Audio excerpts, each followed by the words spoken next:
नमस्ते बच्चों, my self Jaiswal sir. हम पढ़ रहे हैं class 10 science, that is periodic classification of metals.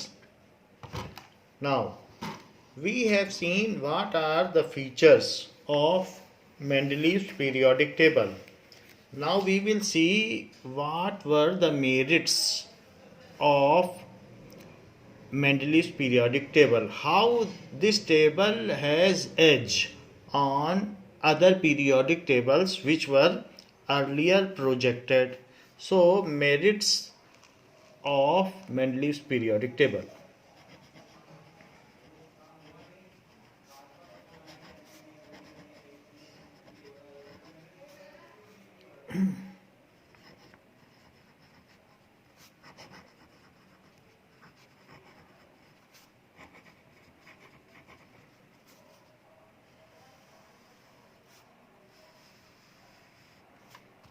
Now, first merit was that he has generalized the study of elements. He has generalized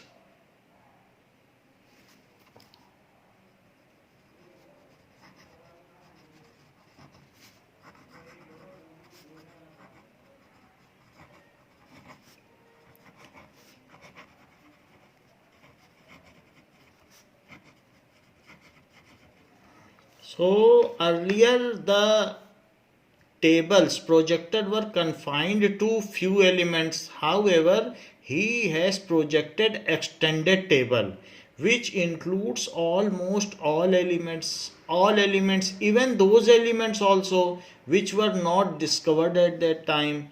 So in his table all elements were included and group wise their properties same.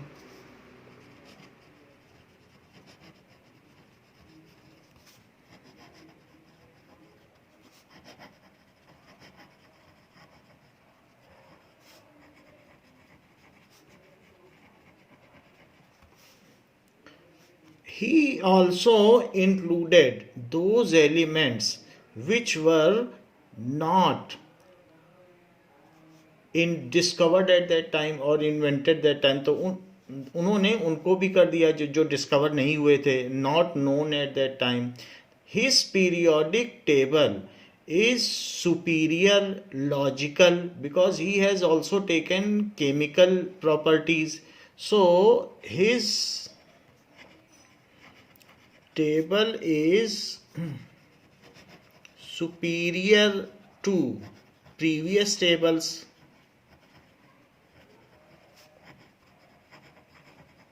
More logical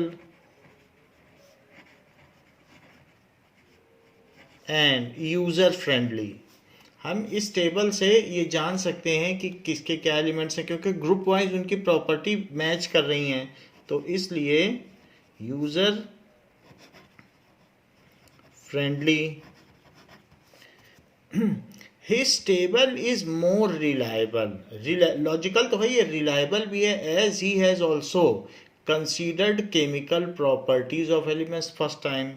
His table is more reliable as he has considered chemical properties first time.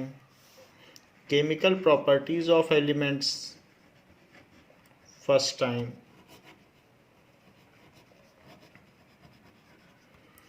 He has given preference to properties of elements than his own law, which has made the table more user friendly, जिससे लोगों को आसानी से एक तरीके के elements एक ही group में होंगे तो आसानी से याद कर सकते हैं. So there are 2-3 places the inversion of atomic mass takes place. However, it is easier for users to know all the elements at a stretch, systematically study all elements along with their properties. So he has given more importance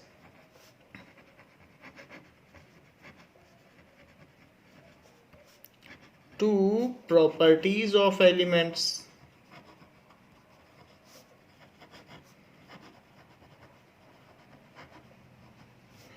than his own law, जो उनका खुद periodic law है, than his own periodic law.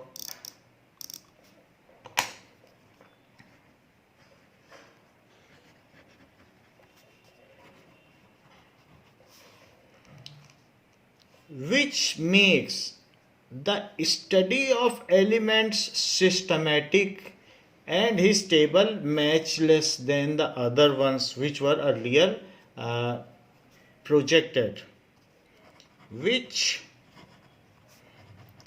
makes his table suitable for systematic study of element. इसके पहले systematic नहीं था, लेकिन इनके प्रोजेक्ट करने के बाद ये सिस्टमेटिक हो गया.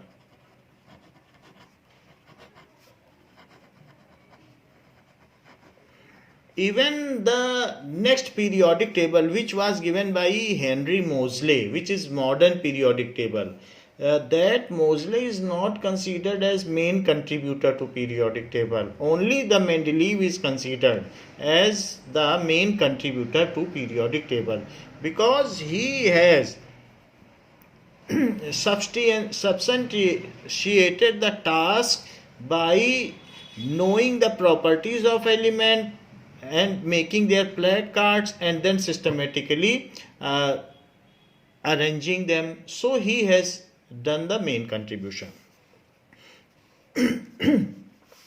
Now this was first.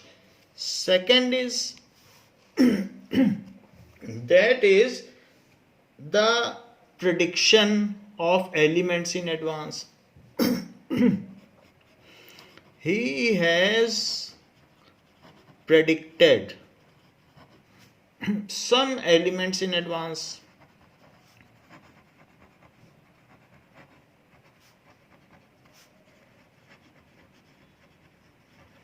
By leaving blanks in his periodic table and forecasting the properties of those elements which would be discovered in future, by leaving gaps in his periodic table and forecasting the properties of those elements which would be discovered in future.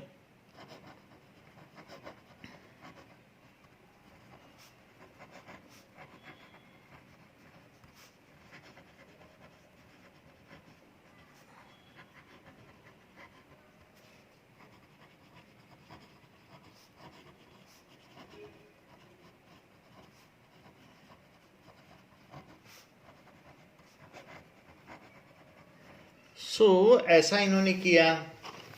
Mendeleev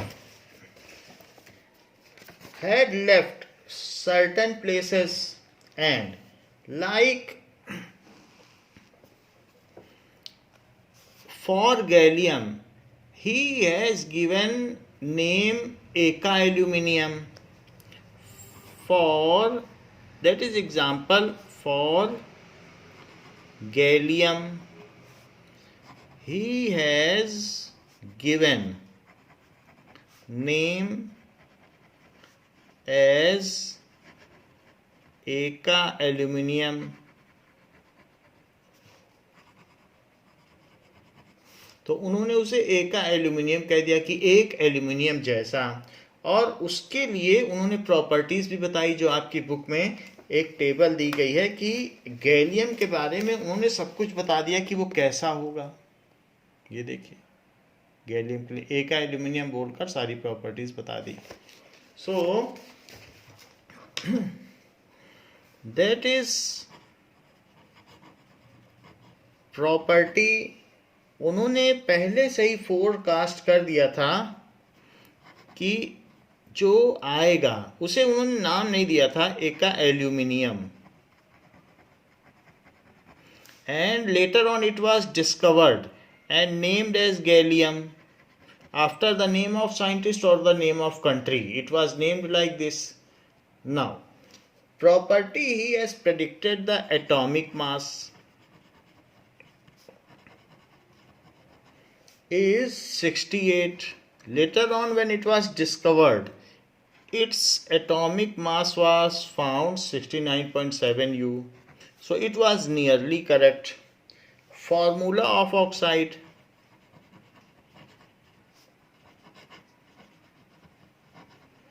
So E से अगर element कहा जाए तो E2O3 बताया, क्योंकि aluminium है तो Al2O3 की तरह E2O3.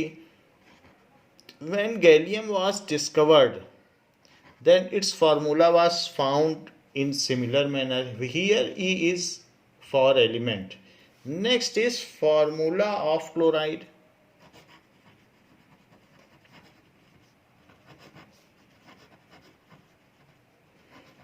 So he has given ECl3 like AlCl3, and when gallium is discovered, so GaCl3, तो उसका वही क्लोराइड का फार्मूला पाया गया. In the similar manner, when germanium was discovered, so germanium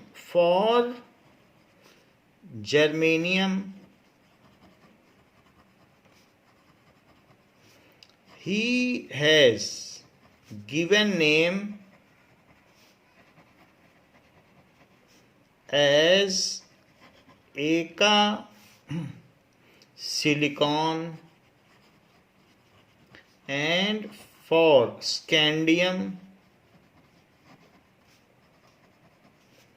he has given name as Eka boron.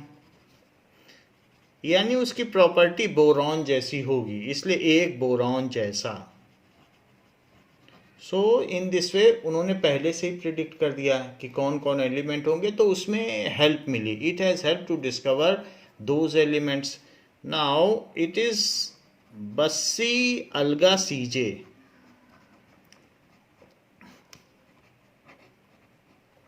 It is mnemonics. बस्सी boron जैसा scandium, बस्सी अल्गा सो एल्यूमिनियम जैसा गैलियम, सो बस्सी अल्गा. सीजे दैट इज सिलिकॉन जैसा जर्मेनियम, सो बस्सी अल्गा सीजे.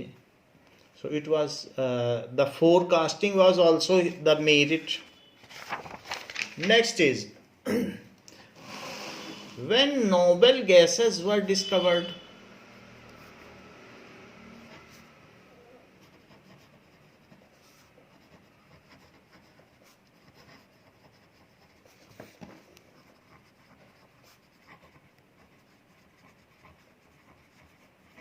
Then those were placed in zeroth group. Zero group में रख दिया गया before first group without disturbing table.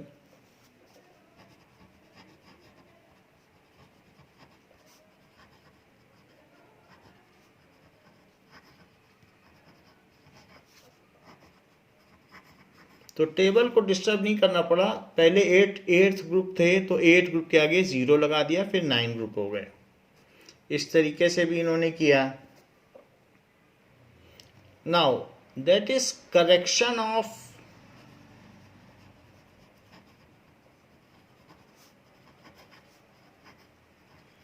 atomic masses. So earlier gold was given atomic mass of 194.79 U and it was 195.09. So he has gone strictly as per the properties, and later on when the atomic mass of gold was again calculated, देखिए यहाँ पर platinum है और platinum के बाद में यहाँ gold है, तो गोल्ड का 196.97 इन्होंने ही करवाया, बोला कि ये इंक्रीजिंग ऑर्डर में है तो गोल्ड का एक बार और एटॉमिक मास कैलकुलेट करो। तो जो 194 था, क्योंकि 195 के बाद 194 आ रहा था, तो जब करेक्ट कराया गया तो पाया गया कि ये उससे ज़्यादा है। सो इसलिए प्लेटिनम और गोल्ड का इन्होंने फिर करेक्ट कराया, फिर लास्ट में पाया गया 196.97 U. So he was able to correct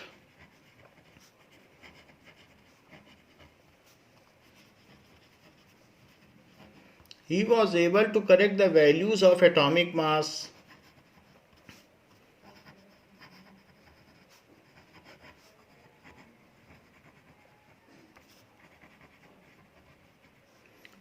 of elements like gold and platinum.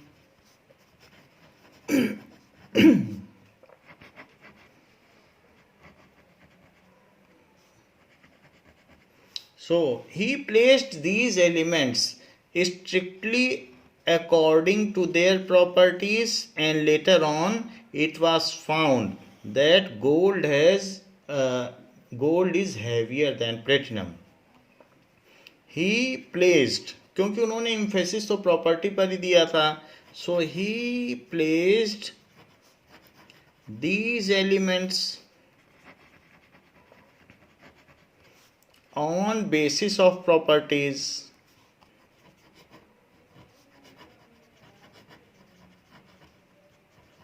and later on when it is calculated, then the mass of gold was, atomic mass of gold was amended. When re-examined,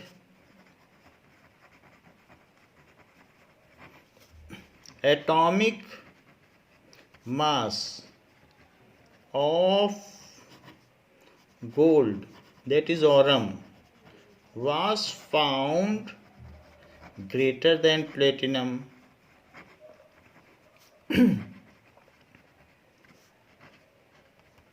So in this way Mendeleev stated, if the atomic mass increases then the property will change. उन्होंने बोला जैसे जैसे atomic mass बढ़ेगा property बदलती चली जाएगी, and after certain period of time उसकी फिर से किसी न किसी से मैच हो जाएगी, ऐसा बताया।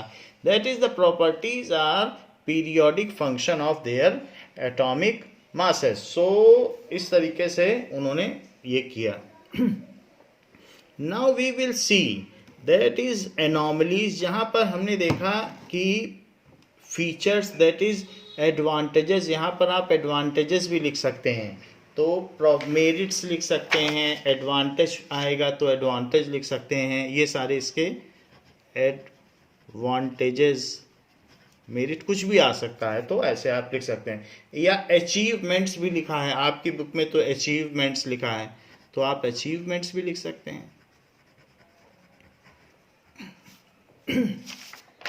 Now there are some anomalies, so this table also has some inherent drawbacks. So anomalies of periodic table, demerits,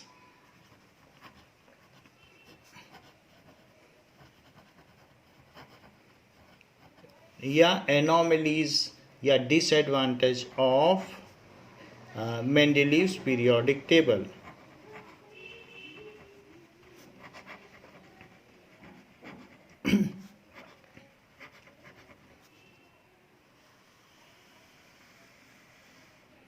Now, first is position of. Though this table is superior to all other tables, but there are some questions which Mendeleev failed to answer. First is position of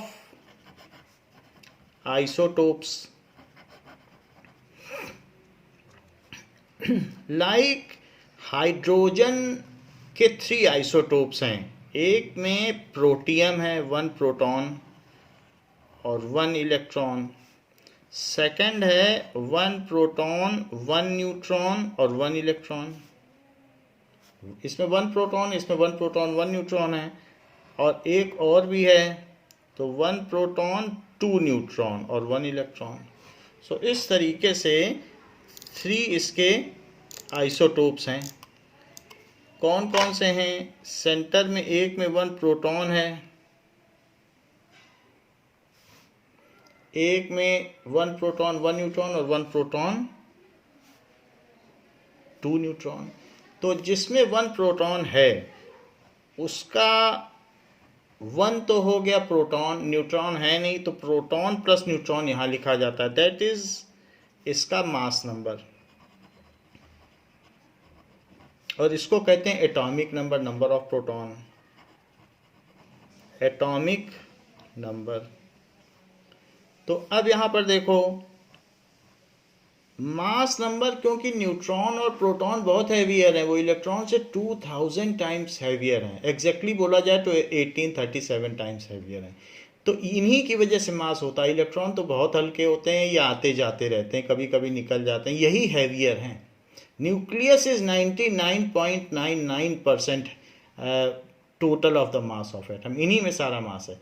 तो इसलिए ये mass number है कि मास में कौन contribute कर रहा है, वही मास नंबर है। तो दिस इज 2, इसका मास नंबर 2। एटॉमिक नंबर अगर सीरियली अरेंज करोगे तो 1 प्रोटॉन 2 प्रोटॉन 3 प्रोटॉन करके आगे चलते चले जाएंगे। तो इस तरीके से कि ये एटम किस नंबर पर पड़ता है, तो एटॉमिक नंबर।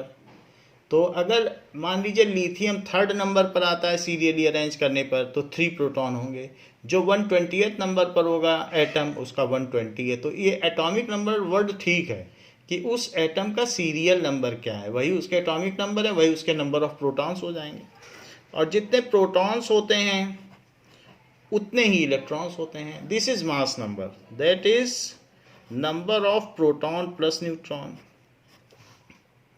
सो प्रोटॉन इसमें 1 है और प्रोटॉन प्लस न्यूट्रॉन 2 है, जिसकी वजह से मास है। और ये 1 और 3, क्योंकि ये टोटल 3 हैं जो मास में कंट्रीब्यूटर हैं। तो these 3 are isotopes of hydrogen. Isotopes of hydrogen.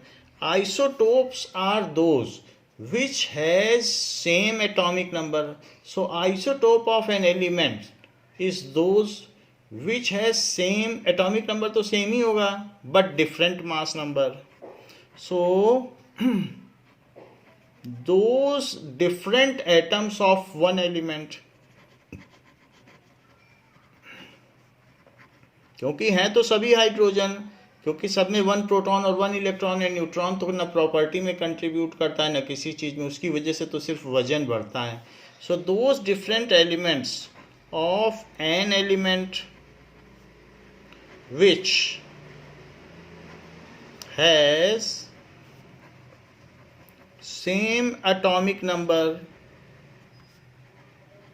But different mass number,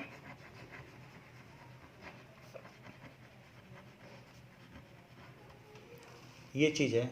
तो आपने देखा इन सभी का मास नंबर क्या है, एटॉमिक मास डिफरेंट हो गया। इसका atomic mass 1U 2U 3U, जो मास नंबर होता है करीब करीब वही एटॉमिक मास होता है। तो इसका एटॉमिक मास कितना होगा, प्रोटियम का, ये चीज है प्रोटियम, ये ड्यूटीरियम, और ये है ट्राइटियम, ये तीनों ही हाइड्रोजन के आइसोटोप हैं, प्रोटियम, ड्यूटीरियम एंड ट्राइटियम। इन सब के एटॉमिक मास क्या है? सो इसका एटॉमिक मास है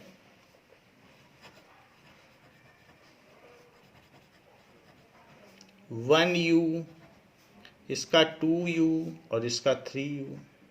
डिफरेंट डिफरेंट एटॉमिक मास हैं।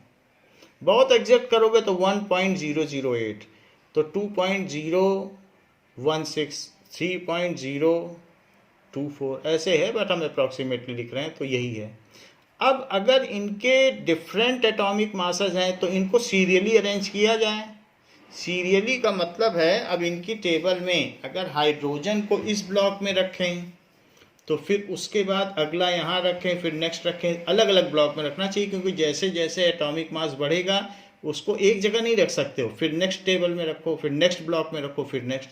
तो अब हाइड्रोजन के 3 आइसोटोप्स हैं, तो उनको अगर हम अलग अलग ब्लॉक में रखेंगे तो उनकी तो प्रॉपर्टी सेम है, क्योंकि प्रॉपर्टीज तो इलेक्ट्रॉन डिटरमाइन करता है कि इलेक्ट्रॉनिक कन्फिग्रेशन क्या है।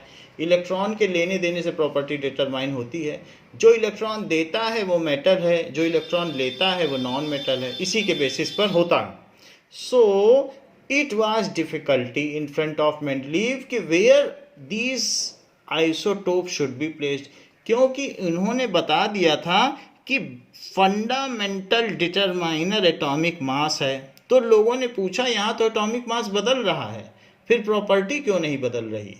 तो ये जवाब नहीं दे पाए, क्योंकि इन सब की सब केमिकल प्रॉपर्टी सेम है। सभी पानी बनाते हैं, सबको पिया जा सकता है, H2O सभी बनाते हैं सब, और तीनों एक साथ पाए भी जाते हैं। एक ही एलिमेंट में सैंपल में तीनों होंगे तो प्रॉपर्टी सेम है, तो एक साथ पाए जाएंगे।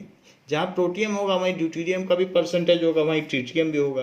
कार्बन के भी 3 आइसोटोप हैं, C12, C13 एंड C14, और सबकी एक जैसी प्रॉपर्टी। तो though the atomic mass changes but the properties does not changes, तो लोगों को डाउट हो गया कि प्रॉपर्टी तो एटॉमिक मास से डिटरमाइन होती ही नहीं है, क्योंकि एटॉमिक मास बदल रहा है, फिर प्रॉपर्टी क्यों नहीं बदल रही है? सो नाउ व्हेन, और आइसोटोप्स इतने आ गए थे कि हर एलिमेंट के 20 आइसोटोप्स तो कम से कम होते हैं, तो इनको इतनी प्रॉब्लम हो गई कि अब कहाँ रखें। 20 आइसोटोप्स हैं और सबके एटॉमिक मास बदल रहे हैं। सो इस केस में इनकी टेबल टम्बल डाउन हो गई। So when isotopes of various elements were discovered, जब आइसोटोप डिस्कवर्ड हुए, then their atomic masses were different.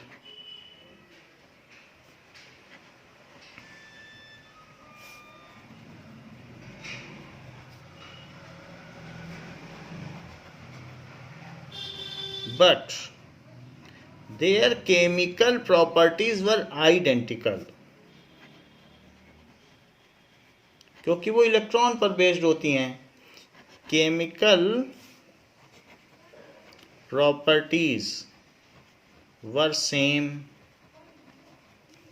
So atomic mass तो चेंज हो गया, प्रॉपर्टी नहीं चेंज हुई। So there was a difficulty where to place these isotopes. अगर उनका atomic mass बढ़ रहा है तो वो एक ब्लॉक में रख भी नहीं सकते थे, क्योंकि बढ़ते हुए एटॉमिक मास को आगे बढ़ते जाना है। सो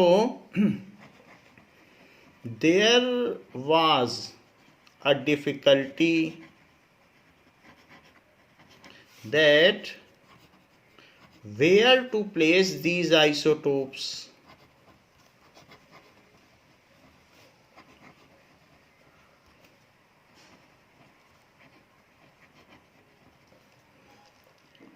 ऑल्सो उनको कहाँ रखा जाए, ये डिफिकल्टी थी। And also it was came in to light that atomic mass is not the determiner of chemical property. It is not the key word. It is not the basic elementary thing जिसकी वजह से property decide हो रही। ऐसा होता तो सबकी अलग अलग होती। इट वॉज ऑल्सो अंडरस्टूड, जबकि इन्होंने कहा था एटॉमिक मास बढ़ेगा तो प्रॉपर्टी बदलेगी। ऑल्सो अंडरस्टूड दैट एटॉमिक मास परमाणु भार तत्वों के रासायनिक और भौतिक गुणों का निर्धारक तत्व नहीं है। यह बात उस समय भली भांति प्रकाश में आ चुकी थी, contrary to Mendeleev's periodic table, so that atomic mass is not the determiner या determining factor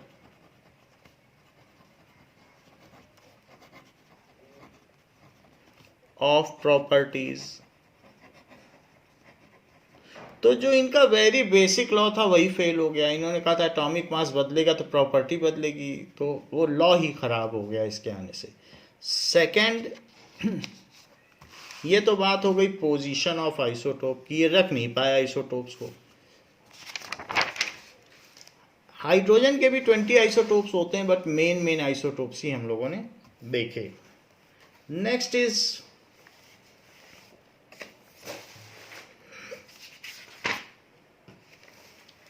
now inversion of atomic मास, ये भी देखा गया इनकी टेबल में।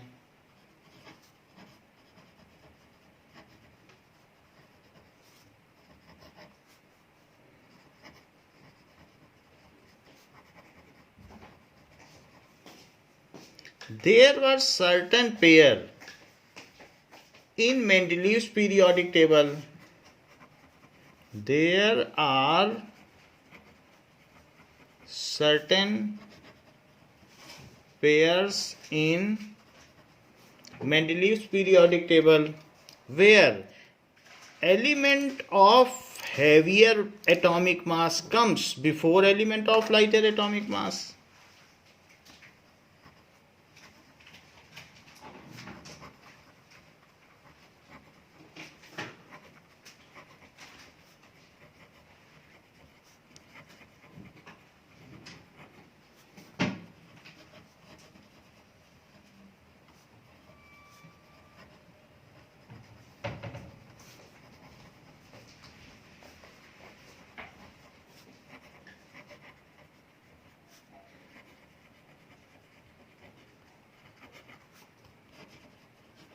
जबकि होना क्या चाहिए, लाइटर के बाद it should be in increasing order, लेकिन ऐसे कुछ पेयर्स हैं जहां पहले हैवियर आ गया है बाद में लाइटर आ गया है,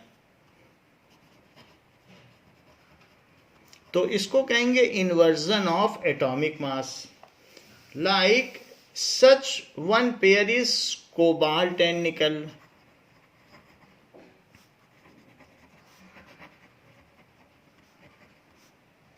कोबाल्ट, तो कोबाल्ट का एटॉमिक मास नंबर है 58.9,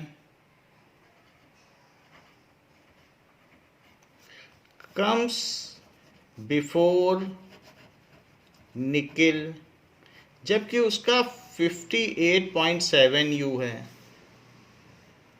सो ऐसा क्यों हुआ? This is contrary to his own law.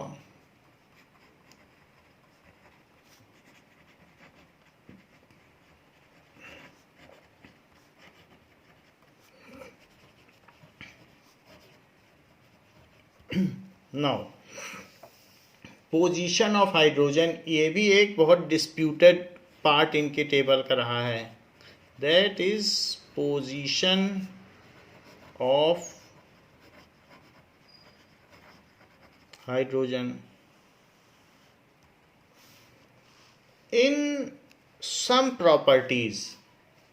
Hydrogen resembles with, because monovalent है, so hydrogen is monovalent. It can either donate भी कर सकता है electron, like group 1 metals, like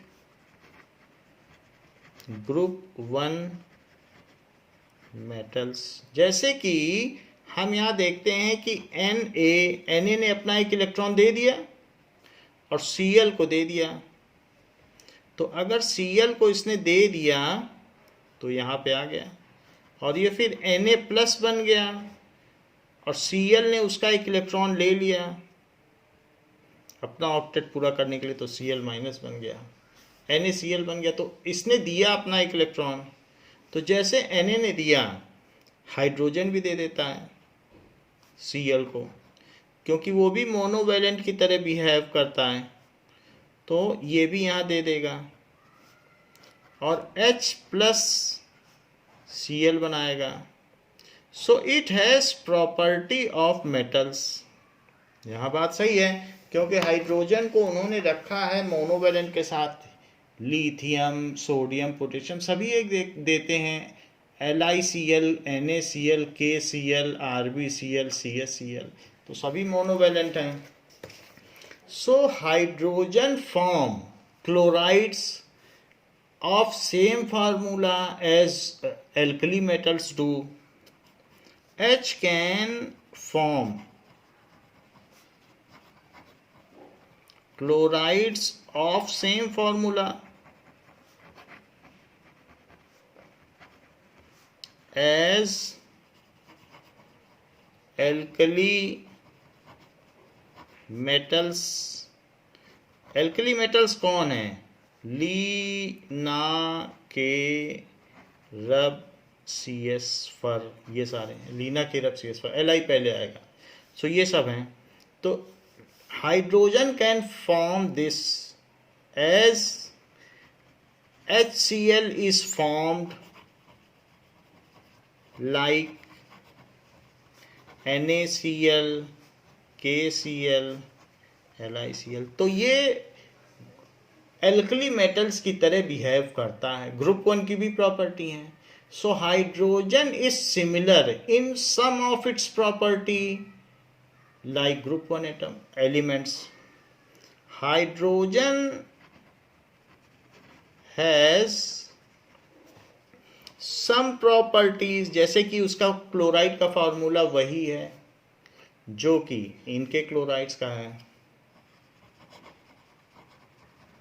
similar to group 1 elements।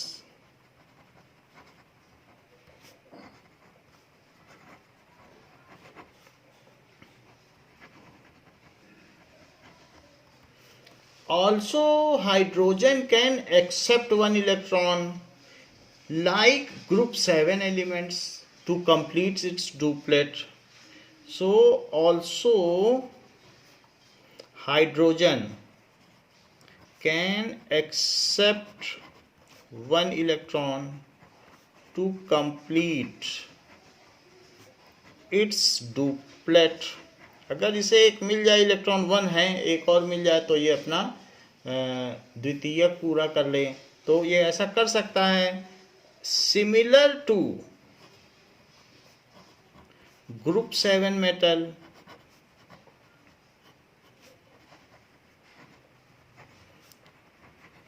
which accept ये group 1 metal है, तो ये सब रोमन में है, group 1 metal. So which accept one electron to complete their octet। तो इसलिए ये इलेक्ट्रॉन एक्सेप्ट भी करता है। It form hydride that is H minus like fluoride, F minus chloride, Cl minus bromide, Br minus iodide, I minus। तो इसकी कुछ property halogen से भी मिलती है, सब हेलोजन्स हैं। salt forming substance. It also forms diatomic molecule like halogens. सिर्फ ये इनकी तरह क्लोराइड फ्लोराइड की तरह हाइड्राइड ही नहीं बनाता H minus, that is monovalent anion. It also forms diatomic है होमोन्यूक्लियर मॉलिक्यूल, यानी H दोनों ये सेम जैसे डाइएटॉमिक मॉलिक्यूल्स सिमिलर, ये डाइएटॉमिक मॉलिक्यूल बनाता है, H2 बना देता है.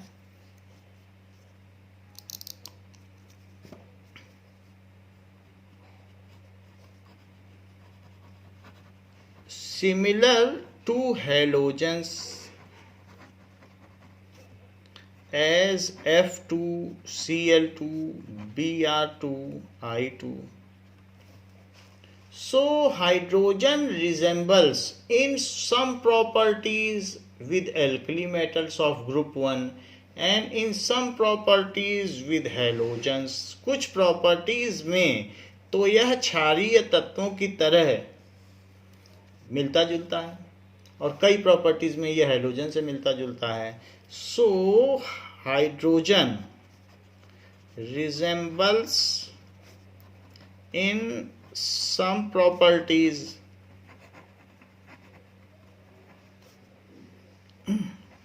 with alkali metals and in other properties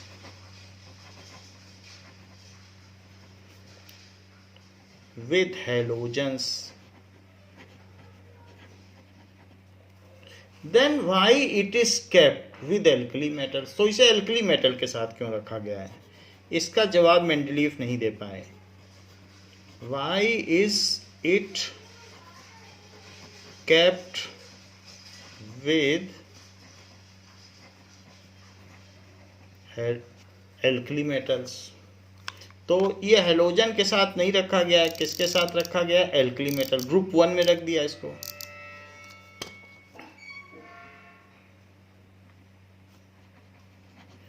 ये भी एक एनॉमली थी. तो these are the 3 anomalies, that is position of isotope, inversion of atomic masses. Inversion में यहाँ S होगा.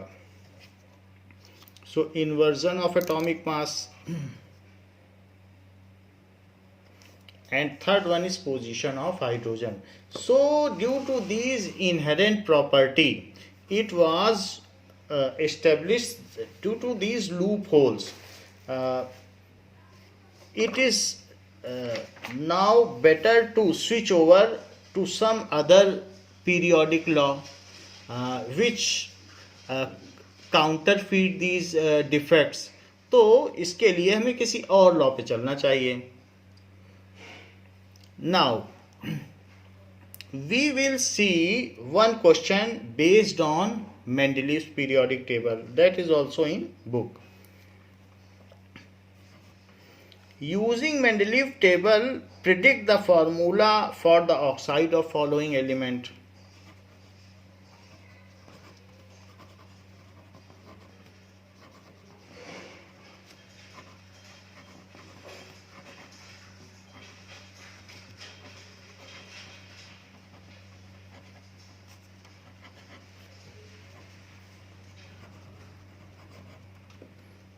Now K has been given: potassium, carbon, Al, Si and Ba. So these elements have been given और हमको इनके oxides का formula चाहिए. Now element K monovalent है. First देखिए,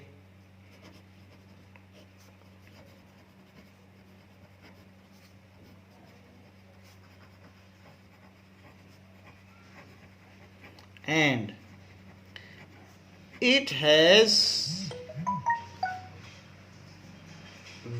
1 की वैलेंसी है. It has ability to donate 1 electron. तो डोनेट मोनोवेलेंट कैटायन बनाता है, donate 1 electron, so it is kept in group 1 of Mendeleev's table, Mendeleev की पीरियोडिक टेबल है, and its oxide will be K2O, like जैसे उन्होंने बताया था कि R2O बनेगा, तो उसके बेसिस पर हमने फार्मूला दे दिया कि K2O होगा। सेकंड देखिए, मोनोवेलेंट है तो इसीलिए फर्स्ट ग्रुप में आया है, C element C is tetravalent and in group 4, so its oxide will be CO2 like RO2, क्योंकि उन्होंने ऑक्साइड का फार्मूला ग्रुप 4 के लिए ये बताया था। Now aluminium, element Al has valency of 3 for donation of 3 electrons, has valency of 3 as it forms trivalent cation, 3 valency और cation बनाता है Al3+, ट्राईवैलेंट कैटायन। तो मोनोवैलेंट कैटायन, फिर उसके बाद जो आप आगे लोगे बेरियम तो डाईवैलेंट कैटायन, और इसमें ट्राईवैलेंट कैटायन। तो इसका ग्रुप कौन सा हो गया? इसका ग्रुप थर्ड हो गया। Monovalent cation, divalent cation, trivalent cation, tetravalent covalent bond, फिर ट्राईवैलेंट एनायन, फिर बाईवैलेंट एनायन और मोनोवैलेंट एनायन। इस तरीके से फार्मूला चलता है। तो जो हमारा ग्रुप है वो किस तरीके से चलता है इनका, first, second, third, fourth, fifth, sixth, seventh, eighth की तो वेरिएबल वैलेंसी है। तो ये चलता है R+, फिर R2+, फिर R3+, फिर R4+ नहीं होता है तो 4 की वैलेंसी ऑफ 4+ नहीं बनता है, इसमें वैलेंसी 4 है बस। फिर R, इसके बाद क्या बनेगा 3-, फिर R2- और R1-, किसी को भी ले लो, ली, बे, बक। तो यहाँ पर ली, बे, बक, तो कार्बन आएगा बट वो कभी भी आइंस नहीं बनाता है। नॉफ, तो इसको कहेंगे मोनोवैलेंट कैटायन, इसका नाम पड़ता है monovalent cation. Bivalent cation, trivalent cation,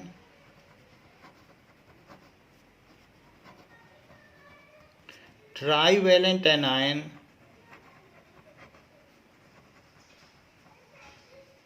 bivalent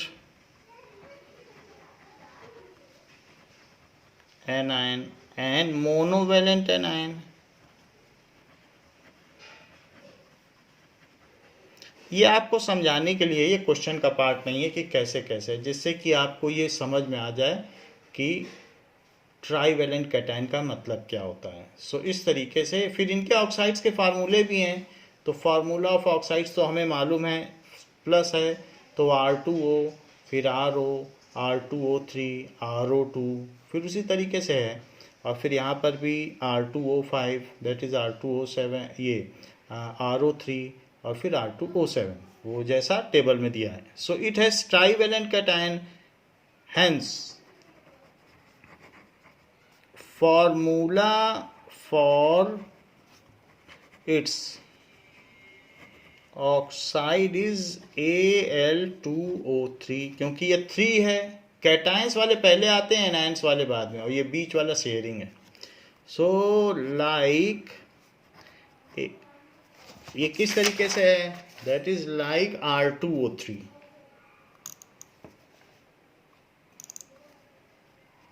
R2O3. Aluminium के बाद सिलिकॉन पूछा गया है, तो सिलिकॉन यहाँ आएगा कार्बन के नीचे, उसमें भी 4 होते हैं, 14 होता है तो 284, 14 उसमें इलेक्ट्रॉन्स होते हैं. Now silicon is tetravalent.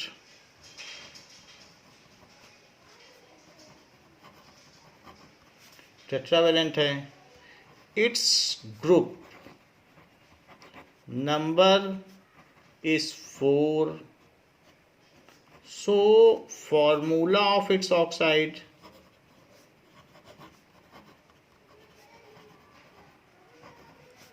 is SiO2, बालू जिसको कहते हैं sand, like RO2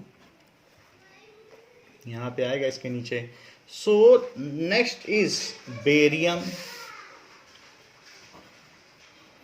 Barium forms bivalent cation. Barium कैसे बनाता है, Ba2+ बनाता है. ऐसे सब में लिख सकते हो, जहाँ आपने मोनोवेलेंट कैटायन लिखा है तो पोटेशियम में K+ लिख देना, ऐसे और कहीं Al में Al3+ लिख देना यहाँ पर, तो ऐसे लिख सकते हो. So barium forms bivalent cation, so it is in group 2. So it's formula for oxide is BaO like RO. तो इसका फार्मूला ये हो जाएगा. तो इस तरीके से हम मेंडलीव की पीरियोडिक टेबल से वैलेंसी के बेसिस पर किसी के हाइड्राइड या ऑक्साइड का फार्मूला पता कर सकते हैं, and that is asked in examination. तो इसको हमें तैयार करना चाहिए. और भी जो भी क्वेश्चंस होंगे इस तरीके के, वो हम आपको नेक्स्ट क्लास में बताएंगे. और जो इससे बेटर मोज़ले की पीरियोडिक टेबल है, मॉडर्न पीरियोडिक टेबल, उसके बारे में बताएंगे. थैंक यू बच्चों.